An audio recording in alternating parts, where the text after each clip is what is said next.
12ই মে 2024।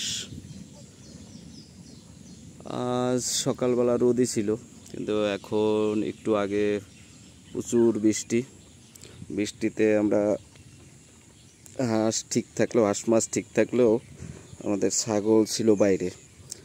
আর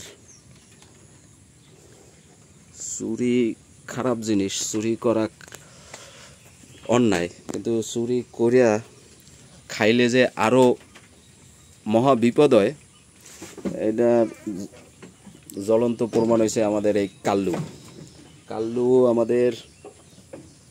আমার প্রজেক্টের পাশে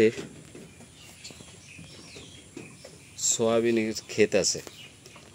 ও জাল আমাদের কিছুদিন আগে যে বৃষ্টি হইলো, ওই বৃষ্টিতে আমাদের কলা গাছ ভেঙে গেছে, ভাঙিয়া বেড়ার উপরে পড়ছে, যার কারণে বেড়া নিচে হইয়া এই যে এরা সবাই সয়াবিন খেতে ঢুকছিল, এবং সবাই মনে হয় খায় নাই, কিন্তু এই কাল্লু উনি সয়াবিন খাইছে, খুব বেশি পরিমাণ সয়াবিন খাইছে। সয়াবিন খাওয়ার পরে তার পেট ফাঁপতেছে গতকালকে। এখন একটু পেট ফাঁপ কমছে, কিন্তু তার ক্লান্তি যায় নাই এখন পর্যন্ত, এখনও গ্যাস আছে এবং ক্লান্ত। আমরা তো কালকে রাত্রে একবার ভাবছিলাম যে ওরে সম্ভবত আর রাখা যাইবে না, জবাই ঠোকাই দিতে হবে। এই তো কালকে সন্ধ্যা থেকেই চেষ্টা চলতেছে ওরে ঠিক করার, বিভিন্ন ধরনের গ্যাসের ওষুধ দিতেছি আমরা, এই যে অ্যান্টাসিড প্লাস দিতেছি মানুষের, তারপরে আরও ছাগলের ওষুধ, ডাক্তারও আসছিল, এই যে এই ওষুধটা দিয়ে গেছে, তারপরে ঘরোয়া ওষুধ, আদা এবং লবণ, এগুলোও দিছি। তো এখন তো দেখছি খাওয়া শুরু করছে। ডাক্তার বলছে যে যদি বিকালের ভিতরে খাওয়া শুরু না করে এবং পেটের ভাব যদি গ্যাস যদি না কমে, তাইলে ওরে আর বাঁচানোর উপায় নেই। তা আমরাও প্রিপারেশন নিয়ে রাখছিলাম, বর্ষার দিন একটু খিচুড়ি কি করার, আর পুরোপুরি চালান থেকে তো আর লস দেওয়া যাবে না।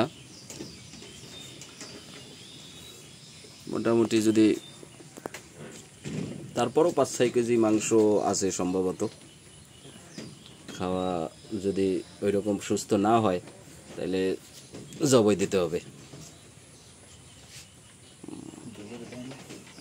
আর এই যে কিছুদিন আগে যারে সুস্থ বুঝছিলাম, মাঝখানে খুবই অসুস্থ হয়ে পড়ছিল, উনি এখন মোটামুটি খুবই ফুর্তিতে আছে। আর ওর জ্বালায় অন্যগুলোরে ওষুধ খাওয়ানো যায় না, ও নিজে ওষুধ খেতে চায়, ওষুধ খাওয়ার জন্য খুবই পাগল। ওরও পেটে ফাঁপ দিছিল, ওর পেটের ফাঁপ কিছুদিনের ভিতরেই ঠিক হয়ে গেছে। আর আমাদের ছাগল আমরা প্রথম 4টা কিনছিলাম, পরে আরও 2টা বাড়াইছি। সেই 2টার একটার নাম হয়েছে প্রিন্ট আর একটার নাম হয়েছে কাল্ডু খুবই ভালো ছিল, কিন্তু কালকে ওই যে সয়াবিন খাওয়ার পরে কাল্ডুর অবস্থা খারাপ হয়ে গেছে। কাল্ডুর শেষ পর্যন্ত কি হয় বলতে পারি না, দেখা যাক। এই জন্যই বলি, চুরি শুধু পাপই না, চুরি করে খাইলে মাঝে মাঝে নিজের ক্ষতিও হয়। তো ওর হয়েছে এই অবস্থা। ধন্যবাদ।